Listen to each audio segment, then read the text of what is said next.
10th క్వాలిఫికేషన్స్తో April 3న last date ఉన్న ఒక government job notification గురించి అయితే ఇప్పుడు నేను చెప్పబోతున్నా. ఇంట్రెస్ట్ ఉన్న క్యాండిడేట్స్ ఎవరైనా ఉంటే ఖచ్చితంగా అప్లై చేసుకోండి. సో ఈ జాబ్ నోటిఫికేషన్ జాబ్ రోల్ వచ్చేసి CISF ట్రేడ్స్ మ్యాన్ నోటిఫికేషన్ అట. So application last date April 3. So దీనికి ఏమేమి క్వాలిఫికేషన్స్ ఏంటి, దీని ఎలిజిబిలిటీ ఏంటి, ఏజ్ క్రైటీరియా ఏంటి, శాలరీ ఎంత, ఇవన్నీ డీటెయిల్స్ నాకు తెలిసినంతవరకు, నేను తెలుసుకున్నంతవరకు మీకు ఎక్స్ప్లెయిన్ చేస్తా. ఇంట్రెస్ట్ ఉన్న వాళ్ళు ఖచ్చితంగా అప్లై చేయండి. అండ్ మీరు అప్లై చేసిన తర్వాత మీకు అడ్మిట్ కార్డ్స్ అనేవి మెయిల్కి సెండ్ చేస్తారట. సో అసలు ఏమేమి ప్రాసెస్ ఉంటుంది, ఫస్ట్ ఎక్కడి నుంచి జరుగుతుంది అనేది మీకు చెప్తూ ఉంటా, మీరు నోట్ చేసుకోండి. సో ఫస్ట్ అయితే హైట్ ఉండాలండి. మేల్ హైట్ వచ్చేసి 170 సెంటీమీటర్స్ ఉండాలి. బట్ వీళ్ళకి హైట్ కూడా కొంచెం కన్సెషన్ ఇస్తారు. ఎప్పుడు అంటే SC ST ట్రైబల్ వాళ్ళకి కొంచెం ఒక లిమిట్ వరకు వీళ్ళకి ఛాన్స్ ఉంటుంది. బట్ మేల్కి మాత్రం కంపల్సరీ 170 సెంటీమీటర్స్ కంపల్సరీ ఉండాలి. అండ్ ఫీమేల్ అయితే 157 సెంటీమీటర్స్ హైట్ ఉండాలి. SC ST క్యాండిడేట్స్ అయితే 150 సెంటీమీటర్స్ ఉండాలి. నెక్స్ట్ చెస్ట్ వచ్చేసి 80 to 85 సెంటీమీటర్స్ ఉండాలి. నెక్స్ట్ SC ST క్యాండిడేట్స్ వచ్చేసి 76 to 81 వరకు చెస్ట్ ఉండాలి. నెక్స్ట్ ఏజ్ వచ్చేసి 18 to 23 ఇయర్స్ మధ్యలో ఉన్న వాళ్ళు మాత్రమే అప్లై చేయాలి. వీళ్ళకి కొంతమందికి ఏజ్ రిలాక్సేషన్, OBC వాళ్ళకి 3 ఇయర్స్ ఏజ్ రిలాక్సేషన్ ఇచ్చారు. అండ్ SC ST వాళ్ళకి 5 ఇయర్స్ ఏజ్ రిలాక్సేషన్ కూడా ఇచ్చారు. నెక్స్ట్ అప్లికేషన్ ఫీజు వచ్చేసి 100 రూపీస్ అంట. నెక్స్ట్ టోటల్గా 1161 పోస్టులు ఉన్నాయి. ఇందులో మేల్కి వచ్చేసి 945 పోస్టులు ఉన్నాయట. అండ్ ఫీమేల్కి వచ్చేసి 103 పోస్టులు ఉన్నాయంట. అండ్ ఎక్స్ సర్వీస్ మ్యాన్కి 113 పోస్టులు ఉన్నాయంట అండి.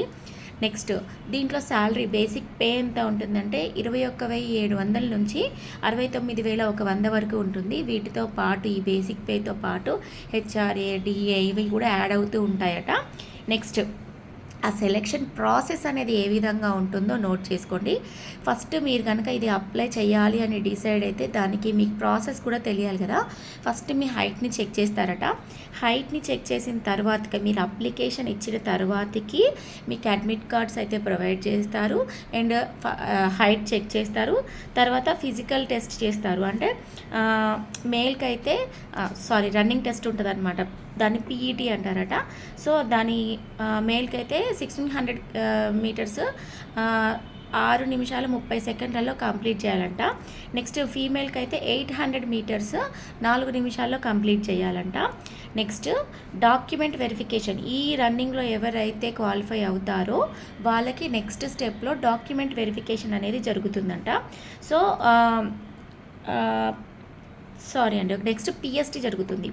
రన్నింగ్ అయిపోయిన తర్వాతకి PST అంటే హైట్, చెస్ట్, ఇవి రెండు కూడా మళ్ళీ ఒకసారి చెక్ చేస్తారట.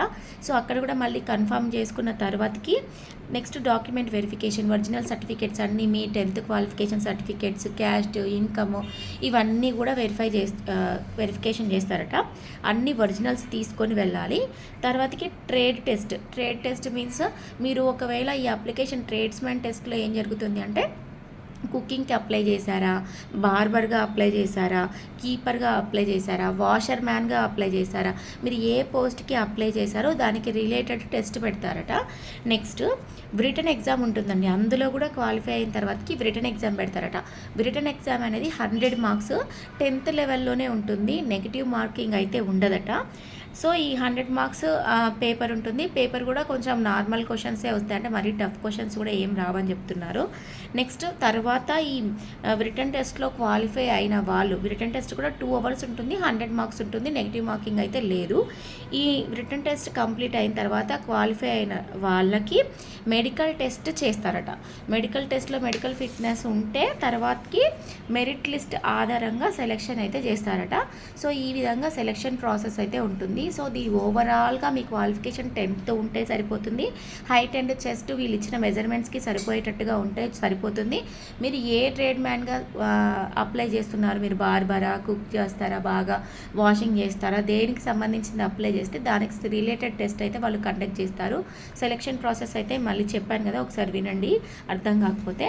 సో ఈ విధంగా application process and procedure and that దానికి ఎట్లాంటి కండిషన్స్ ఉన్నాయి ఉన్నాయనేది నేను మీకు చెప్పాను. సో అయితే మన తెలంగాణ, ఆంధ్రప్రదేశ్, తమిళనాడు, పుదుచ్చేరి వీళ్ళంతా కూడా సౌతర్న్ సెక్టర్ వైపు వస్తారట. సో ఆ సెక్టార్లోనే సెలెక్ట్ చేసుకొని అందులోనే అప్లికేషన్ ఇవ్వండి. ముఖ్యమైనది ఏంటి అంటే మీరు అప్లికేషన్ ఇచ్చేటప్పుడు మీ ఫోటోగ్రాఫ్ అనేది వాళ్ళు మెజర్మెంట్స్ ఏ ఎంబీకి సెట్ చేసి చేయాలో అంత ఎంబీ వరకు మాత్రమే సెట్ చేసి కరెక్ట్గా ఫొటోస్ అయితే అప్లై చేసి ఫొటోస్ కరెక్ట్గా చూసుకోండి. అండ్ ఫ్రెష్ ఫొటోస్ని మాత్రమే అప్లికేషన్లో పెట్టండి. ఎప్పుడో పాతవి ఓల్డ్ ఫొటోస్ మాత్రం అస్సలు పెట్టకండి. ఏ చిన్న మిస్టేక్ జరిగినా కానీ అది మొత్తానికి అంతవరకు కష్టపడి లాస్ట్కి రిజెక్ట్ అయ్యే ఛాన్సెస్ అయితే ఎక్కువ ఉంటాయంట. సో కాంపిటీషన్ కూడా చాలా ఎక్కువే ఉంటుంది కాబట్టి అండ్ మీకు ఇంట్రెస్ట్ ఉంటే ఖచ్చితంగా ఇది అప్లై చేయండి. అండ్ ఇలా హైట్, పర్సనాలిటీ ఉండి 10th చదివి ఖాళీగా ఉన్న పిల్లలకి ఈ ఇన్ఫర్మేషన్ అయితే షేర్ చేయండి.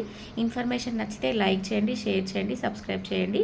థ్యాంక్ యూ ఫర్ వాచింగ్ మగువా యూట్యూబ్ ఛానల్. ఇంకొక యూస్ఫుల్ కంటెంట్తో మళ్ళీ ఇంకొక వీడియోలో కలుస్తా. బాయ్ అండి.